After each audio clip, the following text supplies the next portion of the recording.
The third and final type of light that you have in Amorphium is a spotlight.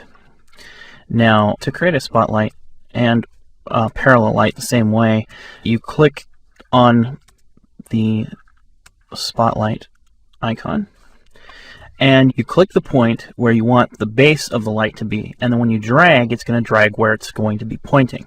So to demonstrate that, I'll do it in the top view here. If I click, it now creates the light, and then dragging it will drag the point that it's looking out. So now I've created the spotlight. I'm going to go ahead and turn off the default parallel light, and I'm going to go ahead and move my light around here. And you move your spotlights the same way you do parallel lights. You can click on the base of the light to move it, or click on the actual line itself of the light to move the whole light as a whole. And you also can click on the actual tip of the point that it's aiming and move that. Now, different from parallel lights, as I mentioned, in parallel lights, it does not matter where they're positioned as much as where they're aiming. Spotlights are different in the fact that it's emanating from, like a spotlight, from that particular point. So if I were to move my light, you can see it's emanating from that point. It's not like a parallel light where all from one direction in one parallel direction. It's actually emitting from a point at an angle out from that light. So if I do move the spotlight, you will see it change, even though I'm not changing the angle of the light. Now, let me go ahead and make this a little bit, I'll go ahead and position this a little bit better in my scene. So now the closer I bring the light, you can see that the cone angle, or the of the spotlight, as it gets closer, is actually going to get smaller because it's getting closer to the objects. Whereas if I bring it back, since it is an actual angle of a cone, it will fill more of the scene. So now the cone angle you see here, and the softness or the width of the cone angle, the inner and say outer portions of the cone angle, can be modified within the properties of the light. So to get there, of course, is to either right click on the PC or control click on the Mac on the actual light itself, or you can do it with inside the project window. And you can see that, similar to parallel lights, it has a position and center of interest. You have your color settings as well, similar to the other two lights.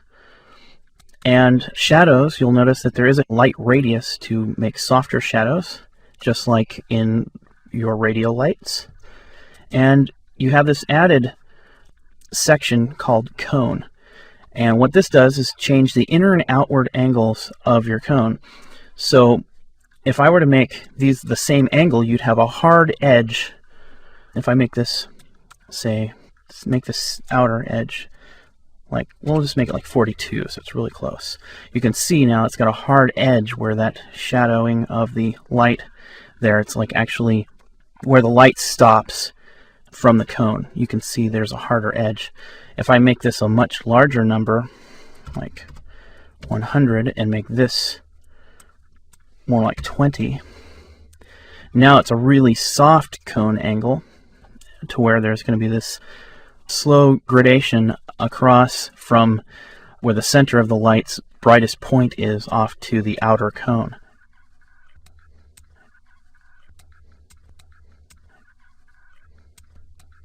So if I bring this back again to, you can see there's the hard cone edged angle there by bringing those two together. So I'm going to go ahead and make a wider angle so that it's a little bit softer on the edges there.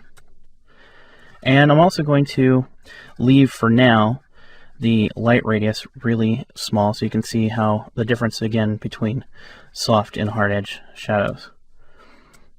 So now that I have my spotlight placed where I want it, I'll go ahead and do a render.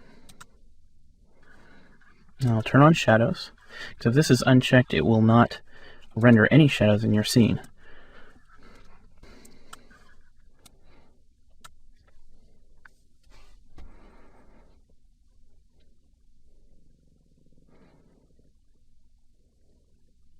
So you can see, because the light radius was turned down to 0, I have this hard edged shadow here from the spotlight.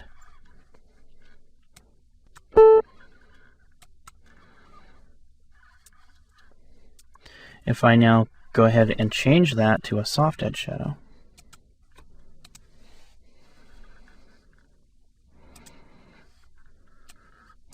and bring it up to, say, about 50. Now when I render this, it'll give it a softer edge to the shadows. And it will take forever. And this time I did not turn it up as high as I did the last one, so it should go faster. So now you can see that there is softer shadows from that render because I had the light radius turned up to 50%.